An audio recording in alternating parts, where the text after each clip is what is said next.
se retrouve aujourd'hui pour parler de quelques notions de GRH. Notre thème d'aujourd'hui est poste et emploi.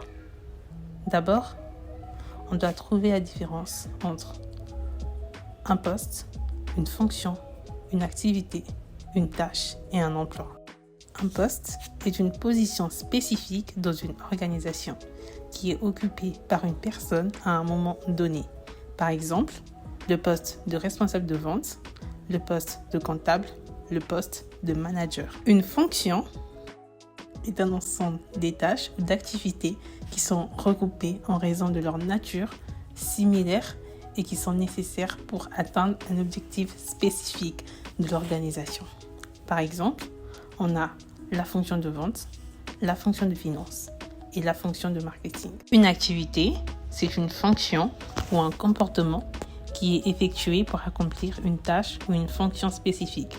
Par exemple, une activité de vente peut être la prospection de nouveaux clients.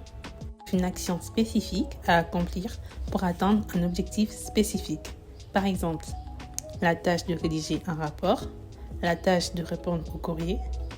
Un emploi est un ensemble des postes ayant des caractéristiques communes telles que les compétences requises, le niveau de rémunération, les conditions de travail.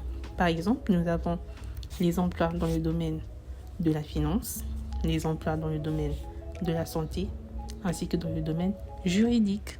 Le résumé de ce que nous venons de voir, c'est que un poste, c'est une position spécifique dans l'organisation. Une fonction est un ensemble des tâches ou d'activités nécessaires pour atteindre un objectif spécifique de l'organisation. Une activité est une action ou un comportement. Une tâche est une action spécifique à accomplir et un emploi est un ensemble des postes ayant des caractéristiques communes. Pour cette deuxième question, nous aurons avec nous des éléments et nous aurons à dire si ce sont des tâches ou des activités. Répondre à un appel téléphonique est une activité.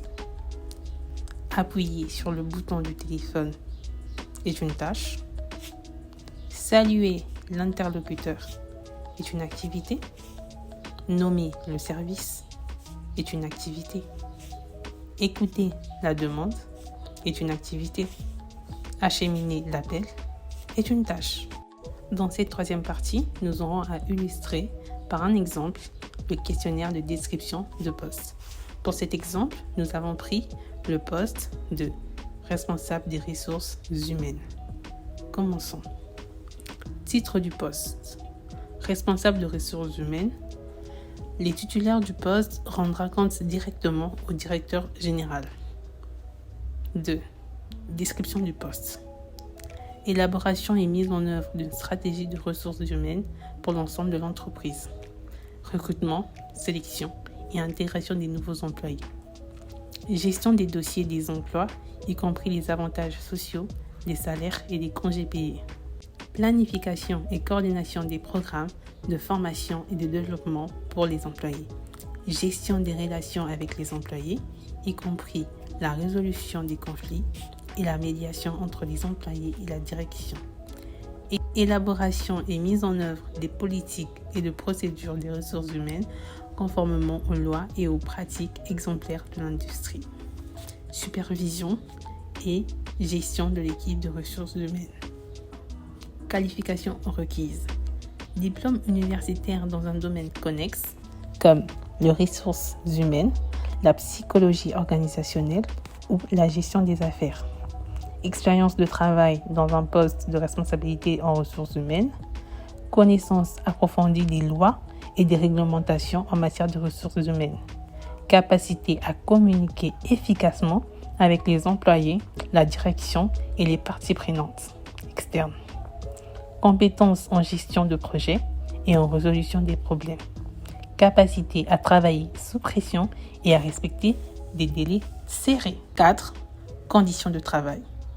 Le poste est à temps plein avec des horaires de bureau réguliers. Le poste peut impliquer des déplacements occasionnels. Les avantages sociaux comprenant une assurance médicale, un régime de retraite et des congés payés. 5. Processus de sélection.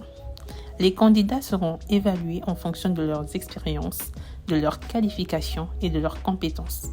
Les candidats retenus participeront à des entrevues avec l'équipe de direction et les autres membres de l'équipe de ressources humaines. Les références seront vérifiées avant l'embauche. Maintenant, j'ose croire que vous connaissez un peu mieux la gestion des ressources humaines. Merci de votre attention et si cette vidéo vous a plu, commentez, likez et abonnez-vous.